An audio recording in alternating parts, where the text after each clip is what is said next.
Weather updates. మన రెండు తెలుగు రాష్ట్రాల్లోనూ కూడా భారీ వర్షాలు అయితే కురుస్తూ ఉన్నాయి.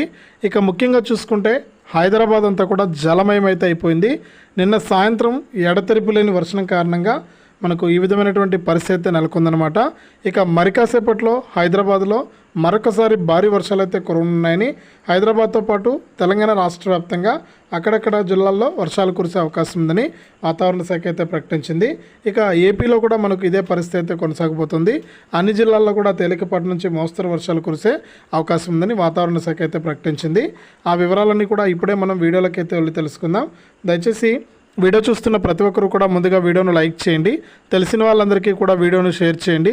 ఇలాంటి మరెన్నో వీడియోల కోసం ఇప్పుడే మన ఛానల్ను సబ్స్క్రైబ్ చేసుకుని పక్కనే వచ్చే గంట పైన నొక్కి మళ్ళీ వచ్చే ఆలనే గంట పైన కూడా నొక్కండి. అప్పుడే ప్రతి వీడియోను కూడా మీరు మిస్ అవ్వకుండా మీ ఫోన్లోనే నోటిఫికేషన్ లేదా మెసేజ్ రూపంలో అయితే తెలుసుకుంటారు. ఇక లేట్ చేయకుండా మనం వివరాల్లోకి అయితే వెళ్దాం.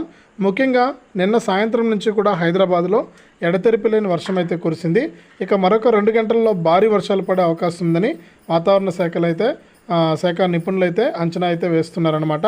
రాజేంద్ర నగరు, గోల్కొండ, టోలుచౌకి, కార్వాను, మెహదీపట్నము, చార్మినారు, ఆరంగర్, అత్తాపూర్ ప్రాంతాల్లో వర్షాలు కురుస్తాయని మనకు వర్షాలు అటు పలు జిల్లాల్లో కూడా ఇప్పటికే వర్షాలు అయితే దంచి కొడుతూ ఉన్నాయి. ఇక మరి కాసేపట్లో నిన్న సాయంత్రం కూడా ఈ ప్రాంతాల్లో మనకు వర్షాలు కురిశాయి. ఇక మరొకసారి ఈ ప్రాంతాలతో పాటు మన తెలంగాణ జిల్లా వ్యాప్తంగా కూడా రాష్ట్ర వ్యాప్తంగా కూడా అన్ని జిల్లాల్లో వర్షాలు కురిసే అవకాశం అయితే ఉంది. ఇక ఏపీ విషయానికి వస్తే పార్వతీపురం, అల్లూరి, కర్నూలు, అనంతపురం, సత్యసాయి జిల్లాల్లో మోస్తరు నుంచి భారీ వర్షాలు కురుస్తున్నాయని ఏపీ విపత్తుల నిర్వహణ సంస్థ అయితే తెలిపింది.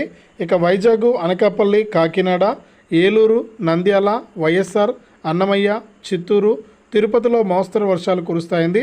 శ్రీకాకుళం, విజయనగరం, కోనసీమ, తూర్పుగోదావరి, పశ్చిమ గోదావరి, కృష్ణా, ఎన్టీఆర్, గుంటూరు, బాపట్ల, పల్నాడు, ప్రకాశం, నెల్లూరు జిల్లాల్లో కూడా తేలికపాటి నుంచి జల్లులు కురిసే అవకాశం ఉందని కూడా వాతావరణ శాఖ అయితే అప్డేట్ అయితే తీసుకొచ్చింది. ఇది రెండు తెలుగు రాష్ట్రాలకు సంబంధించి తాజా వాతావరణ సమాచారం.